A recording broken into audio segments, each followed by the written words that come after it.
Olá, irmãos, graça e paz. Mais uma vez nós estamos aqui para estudar um pouco sobre a palavra de Deus, com temas diversificados e importantes para nós. Gostaria de, desde já, pedir desculpa pela aula de domingo passado que a gente acabou não postando. Tivemos alguns imprevistos aí e acabamos não fazendo a aula de domingo passado. Mas Deus sabe de todas as coisas e está no controle de tudo. Amém? Que Deus possa nos abençoar, né? Nos ajudar para que possamos entender aquilo que Ele tem para nós. Costumo sempre pensar assim, de que Deus é que nos capacita a fazer todas as coisas. É Ele que nos dá condições de caminhar, de entender a sua palavra, de fazer a sua obra. Ele que nos capacita e nos ajuda desta forma, amém? Peço realmente desculpa pela aula de domingo passado, que a gente acabou não preparando, como eu disse, por algumas questões que aconteceram, coisas do dia a dia mesmo. Então, acabamos não postando, mas amém. Vamos estudar um pouco mais sobre a disciplina.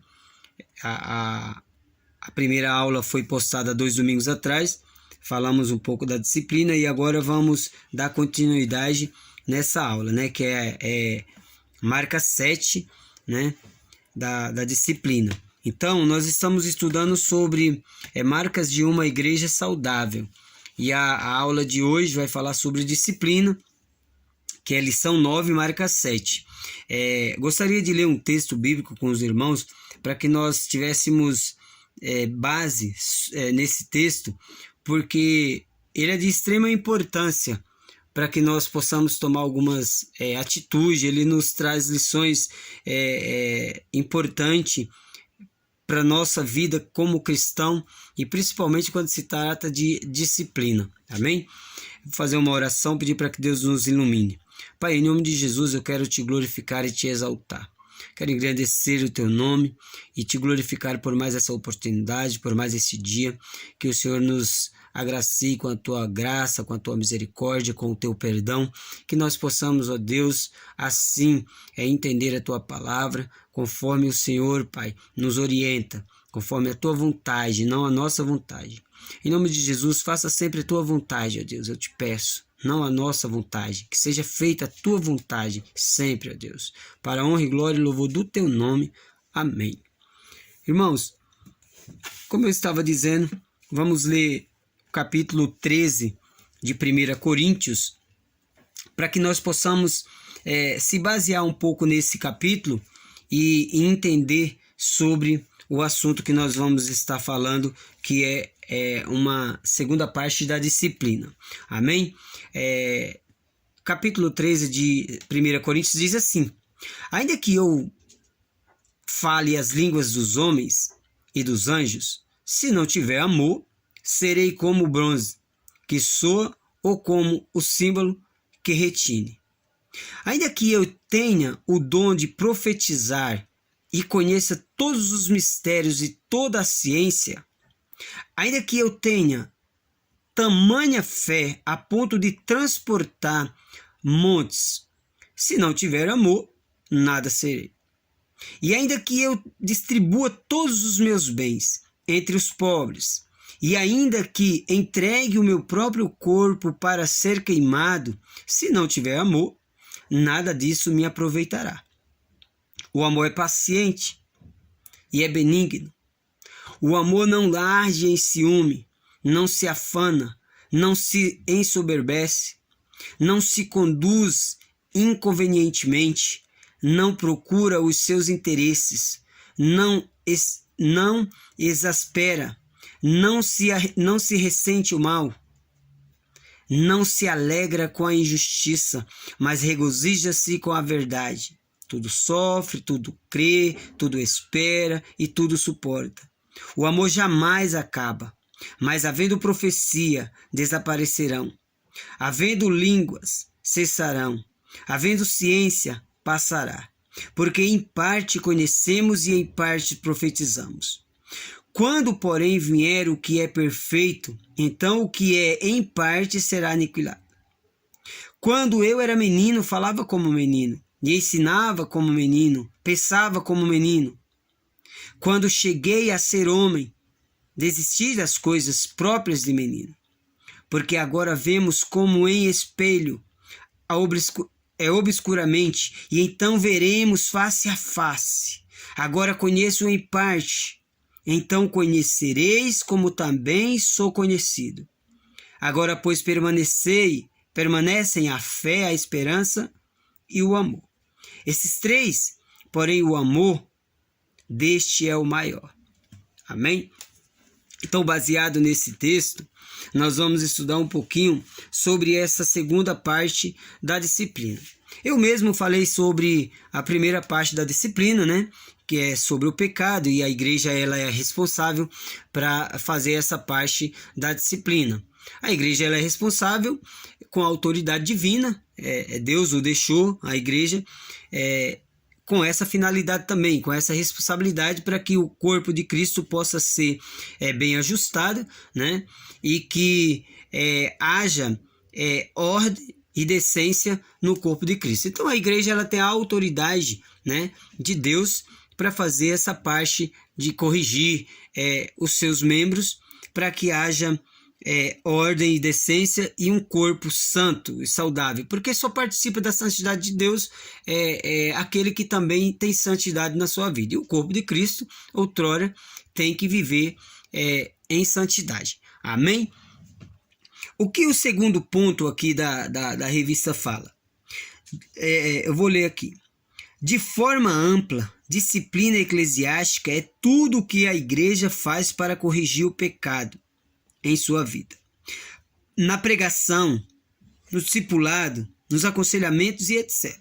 Essas são as partes que a igreja utiliza para estar corrigindo o pecador, né? Através da mensagem, da palavra, da pregação, né? Ele fala sobre a disciplina, ensina sobre a disciplina e corrige a pessoa através da palavra. E no aconselhamento pessoal também, né? A pessoa está errada, e muitos são aqueles que têm a capacitação dada por Deus para ir lá e corrigir os irmãos. Amém? Assim como os pastores principalmente. Amém? Contudo, de forma mais específica, como vimos no estudo sobre a conversão, o básico da vida cristã é arrependimento e fé. O cristão peca e ele não é perfeito. Todos na igreja pecam. A questão é se a pessoa está se arrependendo do seu pecado, lutando contra ele e colocando a sua confiança em Jesus. Se ela não está, se vive de forma marcante e habitual no pecado, então a igreja não tem mais como afirmar que aquela pessoa é cristã. Olha que nesse primeiro tópico aqui da revista é muito enfático e eu diria até que é profundo, porque a parte que eu acabei de ler diz que se a pessoa já tem uma vida, eu vou usar outra frase aqui, devastada no pecado, uma vida que não tem correção, que não tem como que eu poderia, não tem pudor, né? Ela não tem mais controle, ela vive desordenada no pecado, ela vive sem um controle, e a igreja ela pode considerá-lo, essa pessoa, como não cristão, assim como lá na primeira parte eu falei, porque o corpo de Cristo é formado por cristãos, pessoas salvas, limpas, libertas e transformadas. E não dá para uma pessoa que está ali fazendo parte do corpo andar dessa forma, desordenada no pecado. Ou seja, sendo escrava ainda do pecado. Porque quando nos convertemos a Cristo Jesus, nós éramos escravos do pecado e hoje não mais. Somos novas criaturas em Cristo Jesus e a vida velha passou. Tudo se faz novo. Então, a vida do pecado, aquela vida que nos fazia escravos, acabou. Somos ainda um corpo formado por pessoas pecadoras? Sim, somos. Isso é fato. Mas pecadores remidos, lavados, né? Curados, sarados por Cristo Jesus. Então o pecado ele existe ainda na vida nossa, na vida do homem, do ser humano, existe, mas com o domínio do homem. Porque Deus nos dá o domínio. A Bíblia diz que nós temos que ter o domínio próprio. E se temos o domínio próprio, outrora a gente controla. Tudo aquilo que se diz pecado precisa ser controlado pelas nossas vidas. Amém? Isso chama-se de domínio próprio. Você tem que dominar o seu próprio corpo, tentar dominar sua própria mente, seus pensamentos, seus desejos, a forma de andar, de pensar, de agir. Tudo isso tem que ter um controle. E esse controle tem que ser nosso, individualmente. Pede forças a Deus, graça e misericórdia Deus dá e a gente passa a ter o domínio próprio. Amém? Então, para fazer parte do corpo de Cristo, precisa ter santidade na vida, precisa permitir-se ser corrigido e corrigir-se também uns aos outros, né? A igreja como uma embaixadora, aliás, a igreja como uma embaixada deve revogar aquela afirmação de cidadania. Isso significa retirar tal pessoa da membresia e da comunhão da ceia. O que é chamado de excomunhão? Lembre-se de que a ceia tem aspecto corporativo. Quando tomamos a ceia, tomamos como corpo. Se a pessoa não faz parte do corpo, não deve fazer parte da ceia. Ou seja, a pessoa que tem uma vida devastada no pecado, que não aceita correção, que não aceita disciplina, que não quer ser corrigido de forma alguma para andar em santidade e permanecer no corpo de Cristo em santidade, essa pessoa ela é excluída do rol de membro, porque ela não... As suas atitudes, as suas ações, os seus pensamentos, a forma que ela vive não condiz com a forma que deve ser e viver o corpo de Cristo. Acabamos de dizer, a ceia, ela tem esse simbolismo, esse significado vivo e forte, né? Essa comunhão de um só corpo, né? Viver em unidade ali, em comunhão, é um só corpo, um só pensamento, um só propósito, um só espírito, uma única e ampla visão, andando ambos pelo mesmo caminho, com a mesma visão, procurando fazer as coisas da forma de Deus e procurando se santificar a cada dia, a cada instante, viver na dependência de Deus, pela graça de Deus. Então, se alguém anda de forma errante a isso, errada, de forma que não condiz com isso, precisa ser corrigido, precisa ser disciplinado. E se essa pessoa tal não aceita, então a igreja pode considerá-la como fora da parte do corpo. E aí ela não pode continuar participando do corpo de Cristo se ela não faz parte, se ela anda diferente do que o corpo tem que andar. Amém? Eu espero que esteja sendo bem claro. Eu estou procurando falar despacio, como diz, né? Sem falar muito rápido, com calma, para que nós possamos entender que a coisa é séria, que a palavra de Deus é séria. Não dá para brincar, não dá para achar que dá para viver de qualquer jeito a vida cristã, porque não dá. É complicado, é perigoso também. E a palavra diz que essas coisas só acontecem, essas correções, essas disciplinas, porque no corpo de Cristo ele é formado pela essência do próprio Deus que amou, que foi o que nós lemos aqui em 1 Coríntios. E voltando aqui para o texto, deixando de lado um pouco aqui a revista, por que toda essa disciplina tem que ser feita a ponto de chegar a tirar uma pessoa do rol de membro porque ela não está andando corretamente, ela não deseja, ela não quer andar corretamente? Porque é necessário para que haja a santidade no corpo de Cristo, para que outras pessoas não venham ser contaminadas. E como deve ser feito isso?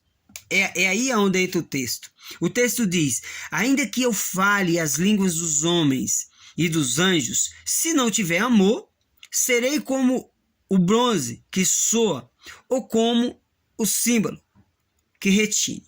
Ainda que eu tenha o dom de profetizar e conheça todos os mistérios e toda a ciência, ainda que eu não tenha, ainda que eu tenha tamanha fé a ponto de transportar montes, se não tiver amor, de nada serei. E ainda que eu distribua todos os meus bens entre os pobres, e ainda que entregue o meu próprio corpo para ser queimado, se não tiver amor, nada disso me aproveitará. O amor é paciente, é benigno.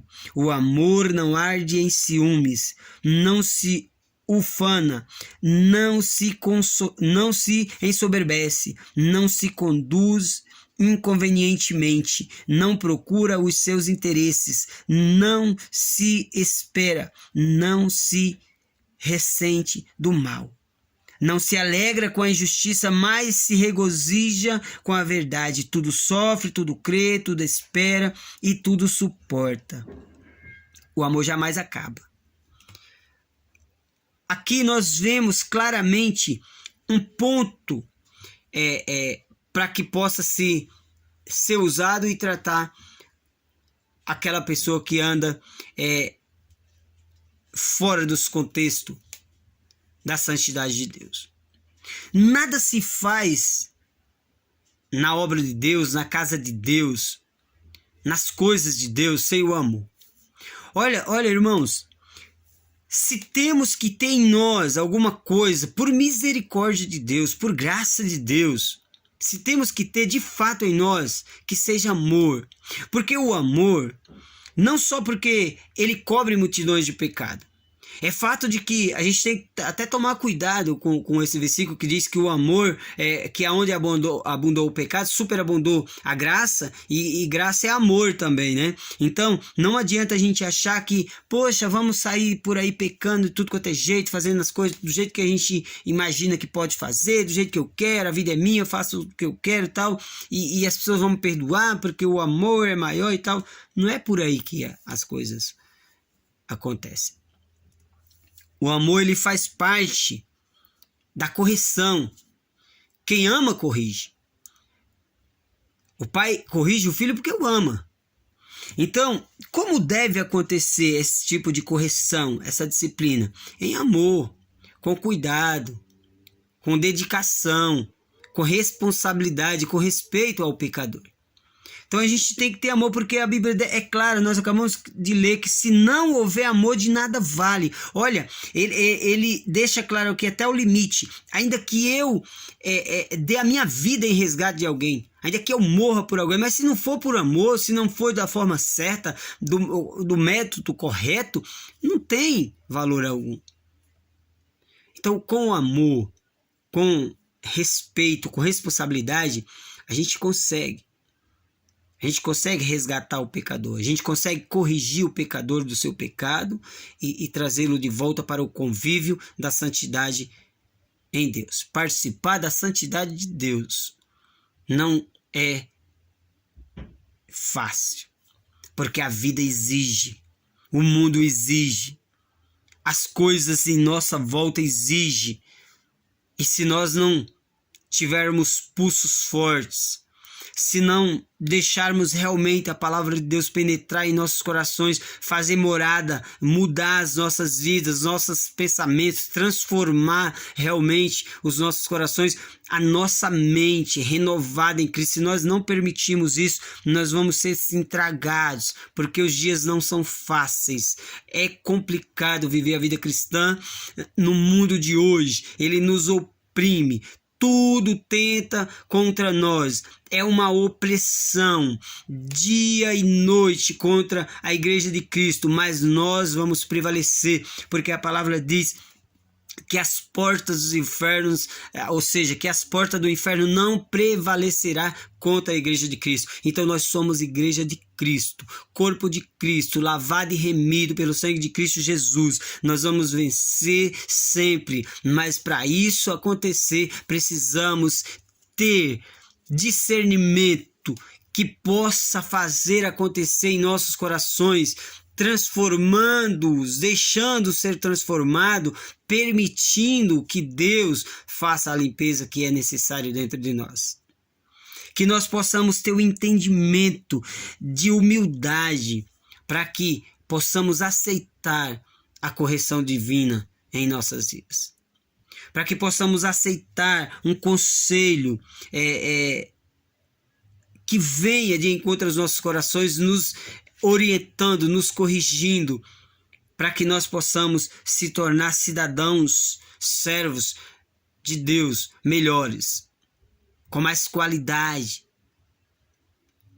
Que Deus possa ser agradado às nossas vidas, que o corpo de Cristo possa ser ajustado a cada dia, a cada instante, a cada momento, para que o mundo enxergue em nós, o corpo de Cristo, a face de Jesus. Assim é que tem que ser, com amor, com respeito, com dedicação, com responsabilidade. A revista ela continua falando: contudo é bom ressaltar que a disciplina não deve ser uma opressão apressada ou capricho da liderança. A gente não, como eu acabei de falar, a gente não procura fazer esse tipo de coisa de qualquer forma. Por isso que eu acabei de falar, é com amor, é com responsabilidade, né? Para que Deus seja glorificado e o efeito da ação da correção seja para a honra e glória de Deus, que o pecador se arrependa do seu pecado, porque veja, sinta o amor daquele que está o corrigindo, que o está corrigindo. Então, não é capricho, as pessoas não têm que usar de capricho para tentar corrigir alguém, ou seja, de forma que aponte a pessoa: olha, você é pecador, você é isso, você é aquilo. Não, usa do amor de Cristo e a pessoa será corrigida. Agora, se ela não aceitar, aí a gente já sabe qual é o procedimento bíblico para com essas pessoas também, né? O ambiente da igreja não deve ser de legalismo policial, em que as pessoas inventam pecados para expulsar os outros. A excomunhão não deve ser entendida como enviar a pessoa para o inferno, que é outra coisa também que a gente precisa entender claramente.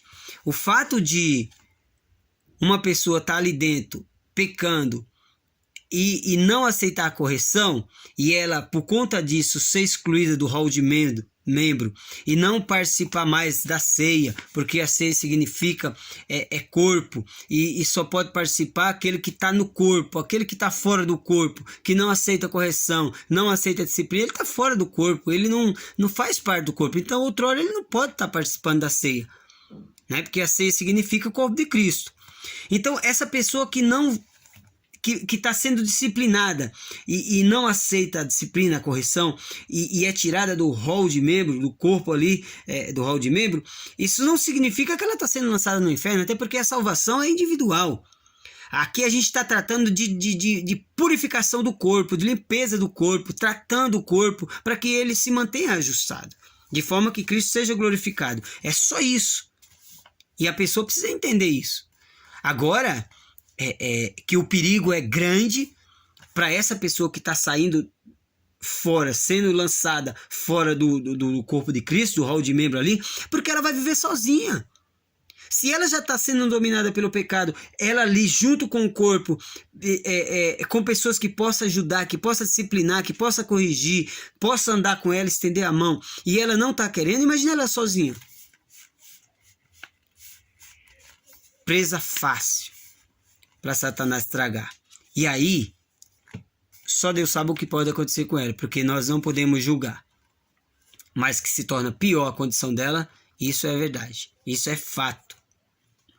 Então, as pessoas precisam entender o quão importante é participar da santidade de Deus, viver na santidade de Deus, deixar-se corrigir, deixar-se disciplinar para viver uma vida agradável a Deus. Participar do corpo de Cristo, viver o corpo de Cristo, não é fácil, mas é necessário.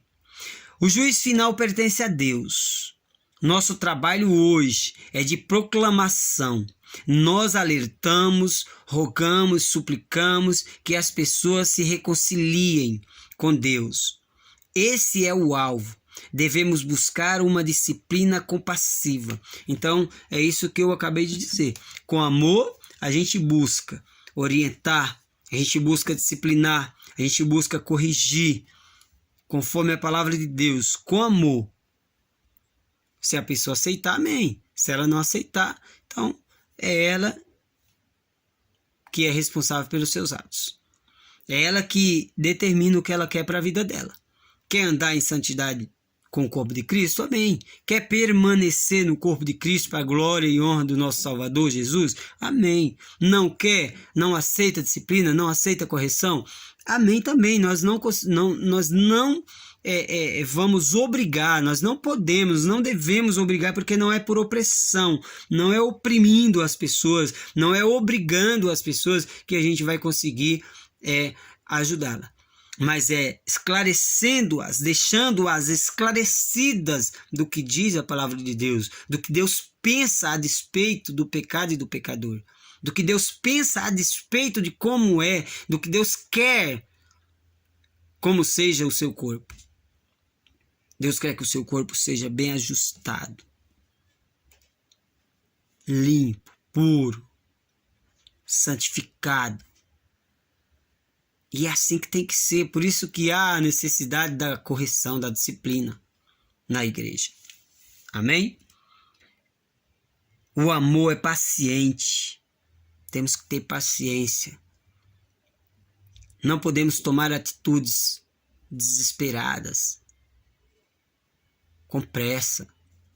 Tratar o pecador não é fácil, então tem que ter paciência, conversar, dialogar, mostrar o que a Bíblia diz, mostrar a situação da pessoa, mostrar que ponto ela está vivendo, com amor, com paciência, com benignidade. O amor não age em ciúmes, não se ufana, não se ensoberbece, não se conduz inconvenientemente. Tem que ter paciência, tem que ter sabedoria, tem que saber o momento certo, a hora certa de falar, de agir, para que as coisas hajam conforme a palavra diz, com ordem de decência, e Deus seja glorificado. Esse é o ponto principal. O amor jamais acaba, o amor não deve acabar para com aquela pessoa por conta do pecado dela, por conta do momento dela. Tem que existir amor até o fim, para que haja sempre a perseverança, haja sempre amor, a ponto de você não desistir da pessoa. Quando vier a desistir é porque de fato a pessoa não quer nada com nada, então você desiste e acabou, e você não deixa de amar aquela pessoa. Você continua amando, porque o amor não acaba. Então você passa a orar por ela, você passa a interceder por ela, você passa a dobrar os joelhos e colocá-la na presença de Deus, crendo de que uma hora Deus possa reverter o quadro daquela pessoa. É assim. Então o amor continua. O amor tudo sofre, tudo crê, tudo espera. Essa que é a verdade. Quando eu era menino, eu falava como menino, corria para um lado e para o outro como menino, agia, pensava como menino. Mas a palavra é clara, diz, olha, quando eu cresci, eu deixei de lado as coisas de menino. Passei a pensar como adulto, como homem, como responsável, comprometido, compromissado com a palavra de Deus, com a obra de Deus, com as coisas de Deus, com o corpo de Cristo. Então eu já não sou mais menino, eu sou homem, eu cresci. Então eu preciso ter responsabilidade com as coisas de Deus. É assim que acontece, é assim que é assim que tem que ser. Isso é palavra de Deus, é a forma que Deus quer que vivamos, é a forma que Deus quer que venhamos agir. O corpo precisa ser ajustado, precisa ser santificado para que Deus possa ser glorificado. Só assim as coisas acontecem. A disciplina na casa de Deus precisa existir sim. A correção na casa de Deus precisa existir sim. Mas tudo com ordem e decência, com amor, com paciência, longanimidade, porque assim nós vamos conseguir vencer as astúcias do maligno, que dia após dia, a cada instante, a cada momento, tenta infiltrar dentro do corpo de Cristo esse tipo de coisa, pecado, essas coisas. Mas nós vamos conseguir em nome de Jesus, por graça e misericórdia de Deus. A disciplina eclesiástica feita de modo bíblico é amorosa, que eu acabei de falar. Afinal, quem ensina sobre disciplina é Jesus. Em Mateus 18, o mesmo que em Mateus 19 nos ensina a amar o nosso próximo. Quem ensina sobre disciplina eclesiástica é Paulo, em 1 Coríntios 5. A mesma epístola que tem o capítulo do amor, que foi o que nós acabamos de ler, o capítulo 13.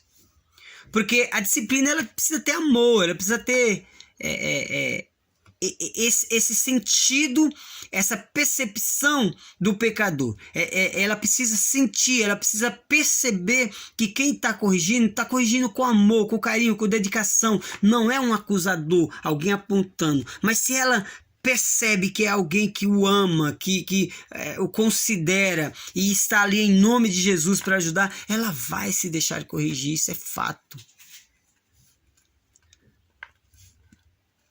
Disciplina é amor pelo indivíduo, para que seja alertado do seu pecado e engano. Disciplina é amor pela igreja, para evitar contaminação e proteger as ovelhas mais fracas. Foi o que eu falei também. Com amor as coisas acontecem. Disciplina é amor pelo mundo, para preservar o testemunho da igreja de Cristo. O amor é por Cristo, para que o nome de Deus não seja blasfemado por nossa causa. Romanos 2:24. Será que amamos mais que Deus? Somos mais misericordiosos que Deus? Somos mais sábios que Deus? Não somos, irmãos. Não amamos mais que Deus. Não somos mais misericordiosos do que Deus. E não somos mais sábios que Deus. Portanto, tudo acontece se Deus permitir. Se buscarmos a Deus com sabedoria, nós vamos ter mais condições de se livrar do pecado, de deixar de lado o pecado. Nós vamos ter mais condições de poder ser usados por Deus para disciplinar, para corrigir outros. E juntos o corpo de Cristo crescer em unidade, em santidade e glorificar a Deus. Não somos mais misericordiosos do que Deus. Não somos mais sábios do que Deus. Precisamos de Deus. Precisamos de sabedoria vinda dos céus. Precisamos de graça e misericórdia de Deus para que as coisas aconteçam em nossas vidas. É Deus que nos dá a graça. É Deus que nos dá a misericórdia. É Deus que nos dá o entendimento, a sabedoria para que nós possamos corrigir uns aos outros e ajustar bem o corpo e continuar crescendo na sua graça. Eu espero que essa lição tenha sido muito clara para os nossos corações.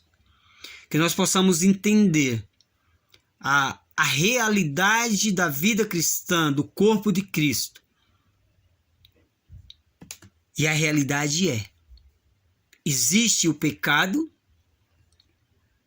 mas existe a disciplina, a correção, para que o pecado seja lançado fora e o corpo permaneça participando da santidade de Cristo Jesus e crescendo na graça e no conhecimento, louvando e exaltando a Deus em todo o tempo. Que nós possamos entender e aceitar como palavra de Deus para os nossos corações, para que haja saúde espiritual na minha e na sua alma, para que a igreja de Cristo tenha uma saúde espiritual a ponto de glorificar e exaltar a Deus, e nós podermos continuar sendo uma igreja saudável, uma igreja com marcas de uma igreja saudável, que agrada a Deus, que glorifica e exalta a Deus.